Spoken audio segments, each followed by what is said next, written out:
നമസ്കാരം. SV ജേണലിലേക്ക് ഒരിക്കൽ കൂടി സ്വാഗതം. നമ്മൾ ഒരുപാട് സംസാരിച്ച് പഴകിപ്പോയ ഒരു വിഷയമാണ്. എങ്കിലും ചിലപ്പോഴൊക്കെ അതിനെക്കുറിച്ച് പറയാതിരിക്കുന്ന ബുദ്ധിമുട്ടാണ്. കാരണം ഒരാളൊരു മുഖ്യമന്ത്രിയാണ്. ആ മുഖ്യമന്ത്രി പറയുന്ന ഓരോ കാര്യങ്ങൾക്കും സുതാര്യത ഉണ്ടാവണം, വ്യക്തത ഉണ്ടാവണം, അതിനൊരു അക്കൗണ്ടബിലിറ്റി ഉണ്ടാവണം.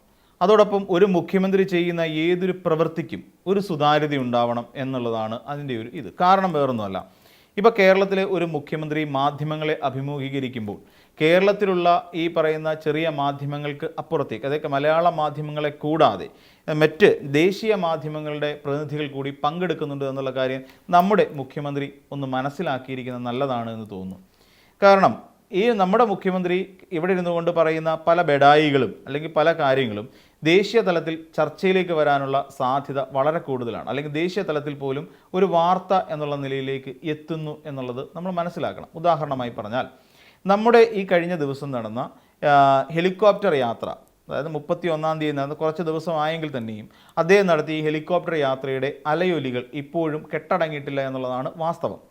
ഈ നമ്മുടെ മുഖ്യമന്ത്രി നടത്തിയ ഈ ഹെലികോപ്റ്റർ യാത്രയുമായി ബന്ധപ്പെട്ടുകൊണ്ട് അദ്ദേഹത്തിൻ്റെ ഈ എന്തൊക്കെയായിരുന്നു അദ്ദേഹത്തിൻ്റെ യാത്ര അജണ്ട എന്നുള്ളതിനെക്കുറിച്ച് സ്പെഷ്യൽ ബ്രാഞ്ചിന് പോലും ഒരറിവുമില്ല. അവരുടെ കയ്യിൽ അതിൻ്റെ രേഖകളില്ല. ഈ പറയുന്ന മുഖ്യമന്ത്രിയുടെ ഔദ്യോഗിക രേഖകളിലും അല്ലെങ്കിൽ പരിശോധിക്കുമ്പോഴും ഈ പറയുന്ന അദ്ദേഹം ഈ പോയത് എന്തിനു വേണ്ടിയാണ്, ഈ ഹെലികോപ്റ്ററിൽ പോയത് എന്തിനു വേണ്ടിയിട്ടാണ് എന്നുള്ളതിനെക്കുറിച്ച് യാതൊരു ഔദ്യോഗികമായ അറിയിപ്പുകളും ഇല്ല എന്നുള്ളത് വസ്തുതയാണ്. പക്ഷേ ഈ പറയുന്ന കാര്യങ്ങളിൽ ഞാൻ ഇന്ന കാര്യങ്ങളാണ് ചെയ്തത് എന്നുള്ളത് മുഖ്യമന്ത്രി മാത്രം പറയുമ്പോഴാണ് നമ്മൾ മനസ്സിലാക്കുന്നത്.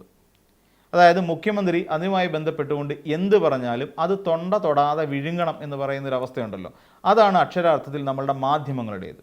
എന്നാൽ നമ്മുടെ മാധ്യമങ്ങൾ ചിലപ്പോൾ ചില കാര്യങ്ങൾ അന്വേഷിച്ച് കണ്ടുപിടിച്ച് ചോദിച്ചു കഴിഞ്ഞാൽ ആ മുഖ്യമന്ത്രിക്ക് അതൊക്കെ നമ്മൾ പറയുന്നതെല്ലാം കള്ളമാണെന്നും അല്ലെങ്കിൽ അങ്ങനെ ഉയർത്തിക്കൊണ്ടുവരുന്ന ചോദ്യങ്ങൾക്ക് താൻ മറുപടി പറയില്ല. കാരണം അതെന്താ, അതിന് ഇടതുപക്ഷ മാധ്യമ അജണ്ടയിൽ തന്നെ കൊടുക്കാൻ ശ്രമിക്കുന്നു എന്നുള്ള തോന്നലുമാണ് പലപ്പോഴും നമ്മുടെ മുഖ്യമന്ത്രിക്ക് ഉണ്ടാകുന്നത് എന്നുള്ളത് നമുക്ക് എല്ലാവർക്കും അറിയാം.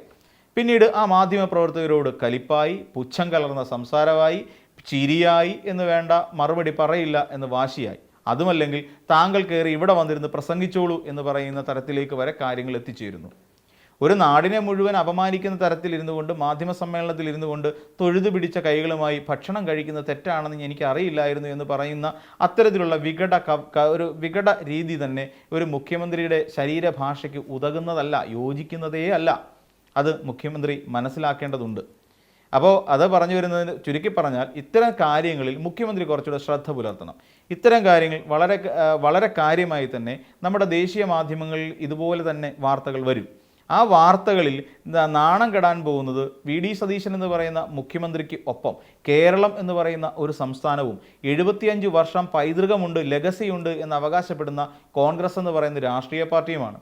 കാരണം കോൺഗ്രസ് എന്ന് പറയുന്ന രാഷ്ട്രീയ പാർട്ടിയെ സംബന്ധിച്ചിടത്തോളം ഇന്ന് വളരെ കുറച്ച് മുഖ്യമന്ത്രിമാർ മാത്രമേ ഉള്ളൂ. ഒരു കാലത്ത് രാജ്യം ഭരിച്ചവരാണ് നമ്മളൊന്ന് ആലോചിച്ച് നോക്കിക്കോണം. ഒന്ന് കേരളത്തിലുണ്ട്, ഒന്ന് DK ശിവകുമാറുണ്ട്, പിന്നൊന്ന് തെലങ്കാനയിൽ രേവന്ത് റെഡ്ഡിയുണ്ട്. അപ്പം ഇങ്ങനെയുള്ള മുഖ്യമന്ത്രിമാർക്കിടയിൽ VD സതീശൻ നടത്തുന്ന ഇത്തരം പരാമർശങ്ങൾ കോൺഗ്രസിനെ അത് വല്ലാത്ത മറ്റൊരു തലത്തിലേക്ക് കൊണ്ടെത്തിക്കും എന്നുള്ള കാര്യം 100% ഉറപ്പാണ്. ഇവിടെ എന്തായിരിക്കാം മുഖ്യമന്ത്രിക്ക് അങ്ങനെ പറയാൻ പാടില്ല എന്ന് പറഞ്ഞത്? ആദ്യ സമയത്ത് മുഖ്യമന്ത്രി പറഞ്ഞത് ഞാൻ അവിടെ ഇൻവെസ്റ്ററെ കാണാൻ പോയി എന്ന് പറയുന്ന ഒരു കള്ളം പറഞ്ഞു. പക്ഷേ നമുക്കെല്ലാവർക്കും അറിയാം, കേരളത്തിലുള്ള ഓരോ വ്യക്തിക്കും, വാർത്ത വായിക്കുന്ന, വാർത്ത കേൾക്കുന്ന, അരിയാഹാരം കഴിക്കുന്ന ഏതൊരാൾക്കും മനസ്സിലാക്കാൻ സാധിക്കും, കൊച്ചിയിൽ അങ്ങനെ ഒരു ഇൻവെസ്റ്റർ ഉണ്ടായിരുന്നതേയില്ല. പിന്നെ എന്തിനാണ് മുഖ്യമന്ത്രി അങ്ങനെ ഒരു കള്ളം പറഞ്ഞത്? സ്വന്തം തടി കൈച്ചിലാക്കാൻ വേണ്ടി പറഞ്ഞ കള്ളമാണ്. അപ്പം സ്വാഭാവികമായും ഇത് നിരന്തരം ആവർത്തിക്കുമ്പോൾ, അല്ലെങ്കിൽ വീണ്ടും അദ്ദേഹം മാധ്യമപ്രവർത്തകരെ കാണുമ്പോൾ രഹസ്യമാക്കി വെക്കേണ്ട പല കാര്യങ്ങളുമുണ്ട് എന്ന് മാധ്യമപ്രവർത്തകരോട് തൊട്ടടുത്ത ദിവസം അദ്ദേഹം പറയുമ്പോൾ സ്വാഭാവികമായും ഇതേ ദേശീയ മാധ്യമങ്ങൾ റിപ്പോർട്ട് ചെയ്യും. അപ്പോൾ സ്വന്തമായി നിലപാടുകളില്ലാത്ത, നിരന്തരം കള്ളം പറഞ്ഞുകൊണ്ടിരിക്കുന്ന ഒരു മുഖ്യമന്ത്രിയാണ് കേരളത്തിലേത് എന്ന് ഒരു അപഖ്യാതി ദേശീയ മാധ്യമങ്ങൾ പ്രചരിപ്പിച്ചാൽ എന്തായിരിക്കും അവസ്ഥ? നമുക്കറിയാം, നമ്മുടെ രാജ്യത്ത് ഗോതിയും മീഡിയയൊക്കെ വലിയ ശക്തമായി നിൽക്കുന്ന ഒരു സാഹചര്യം കൂടിയുണ്ട്. അപ്പോൾ കോൺഗ്രസിൻ്റെ ഒരു മുഖ്യമന്ത്രി നിലപാടില്ലാത്ത രീതിയിൽ, നിലവാരമില്ലാത്ത രീതിയിൽ നിരന്തരം കള്ളപ്രചരണം നടത്തിക്കൊണ്ടിരിക്കുന്ന ഒരാളാണ് എന്നൊരു പ്രതീതി വരുമ്പോൾ സ്വാഭാവികമായും സംഭവിക്കുന്നത് എന്താണ് എന്ന് നമുക്ക് ഊഹിക്കാവുന്നതേ ഉള്ളൂ. അപ്പോൾ അതുകൊണ്ടാണ് മുഖ്യമന്ത്രി പലപ്പോഴും അക്കൗണ്ടബിൾ ആകണം എന്ന് പറയുന്നത്. അപ്പം ഇവിടെ പോയി ആദ്യം പറഞ്ഞ എന്തായിരുന്നു, എനിക്ക് മുഖ്യമന്ത്രി പറയുന്നു തമിഴ്നാട് സർക്കാർ മുഖ്യമന്ത്രിയുമായി കൂടിക്കാഴ്ച നടത്തിയ ഒരു ഇൻവെസ്റ്റേഴ്സ് ഗ്രൂപ്പ് കൊച്ചിയിലുണ്ട്, അവരെ കാണാൻ വേണ്ടി ഞാൻ പോയതാണ് എന്ന് പറയുന്നു. ഓക്കെ, പക്ഷേ അങ്ങനെയുള്ള മുഖ്യമന്ത്രി ആ ഇൻവെസ്റ്റ്മെൻറ്റിന് വേണ്ടി വന്ന ആ ഗ്രൂപ്പ് ഇൻവെസ്റ്റേഴ്സ് ആരാണ് എന്ന് പൊതുജനത്തോട് പറയാനുള്ള ബാധ്യത മുഖ്യമന്ത്രിക്കുണ്ട്. പക്ഷേ എന്തുകൊണ്ടായിരിക്കാം മുഖ്യമന്ത്രി അത് പറയാതെ പോയത് എന്നുള്ള ചോദ്യം ഇപ്പോഴും എപ്പോഴും പ്രസക്തമാണ്. മുഖ്യമന്ത്രി അത് പറയേണ്ടിയിരുന്നു. പക്ഷേ നാളിതുവരെയായി, ഇന്ന് ഇത്ര ദിവസം കഴിഞ്ഞിട്ടും മുഖ്യമന്ത്രി ഏർപ്പെടുത്തുന്ന വക്താക്കളാകട്ടെ അല്ലെങ്കിൽ കോൺഗ്രസിൻ്റെ പ്രതിനിധികളാവട്ടെ, ഇവരാരും ഇതുമായി ബന്ധപ്പെട്ട ഒരു വിവരവും പുറത്തേക്ക് വിട്ടിട്ടില്ല. അതിൻ്റെ അർത്ഥം സ്വാഭാവികമായും എന്തായിരിക്കുമെന്ന് നമ്മളെപ്പോലുള്ള സാധാരണക്കാർക്ക് ഊഹിക്കാൻ കഴിയും, അല്ലേ? തീർച്ചയായിട്ടും ഊഹിക്കാം. അങ്ങനെ ഒരു ഇൻവെസ്റ്റേഴ്സ് ഉണ്ടായിരുന്നില്ല എന്നും അത് ലോകം കണ്ട ഏറ്റവും മികച്ച കള്ളമായിരുന്നു എന്നും നമുക്ക് വിശ്വസിക്കേണ്ടി വരും. അദ്ദേഹം പിന്നെ ഹെലികോപ്റ്ററിൽ അമ്മായിച്ചനെ കാണാൻ പോയിട്ടില്ല, പക്ഷേ അവിടുത്തെ രേഖകളിൽ പോയിട്ടുണ്ട് എന്ന് കാണിക്കുന്നുണ്ട്. അതോടൊപ്പം തന്നെ അദ്ദേഹം ഒരു സ്വർണ്ണക്കടയുടെ ഉദ്ഘാടനത്തിൽ പങ്കെടുക്കുന്നതിൻ്റെ ദൃശ്യങ്ങൾ പുറത്തേക്ക് വന്നിരുന്നു. അദ്ദേഹം കത്രിക കൊണ്ടത് നാടമുറിക്കുന്നത്. ഇതൊന്നും ഒരു മുഖ്യമന്ത്രിക്ക് ചേരുന്ന പ്രവണതയാണോ എന്നുള്ളത് നമ്മൾ അന്വേഷിക്കേണ്ടതല്ലേ? അത് ചോദ്യം ചെയ്യപ്പെടേണ്ടതല്ലേ? അപ്പോൾ അതൊരു പ്രതിപക്ഷ മര്യാദയുടെ ഭാഗമല്ലേ? അപ്പോൾ പ്രതിപക്ഷ രാഷ്ട്രീയം കളിക്കുന്നു എന്ന് പറഞ്ഞിട്ട് കാര്യമില്ല. കാരണം പ്രതിപക്ഷ രാഷ്ട്രീയം കളിക്കും, അല്ലെങ്കിൽ പ്രതിപക്ഷം അത്തരത്തിൽ ഉന്നയിക്കുന്ന ഒരു രാഷ്ട്രീയ ആരോപണം ഉന്നയിക്കാനുള്ള സാധ്യതയുണ്ടെന്നേ. അതെന്തുകൊണ്ടാണ് വി ഡി സതീശൻ എന്ന് പറയുന്ന മുഖ്യമന്ത്രി മനസ്സിലാക്കാതെ പോകുന്നത്?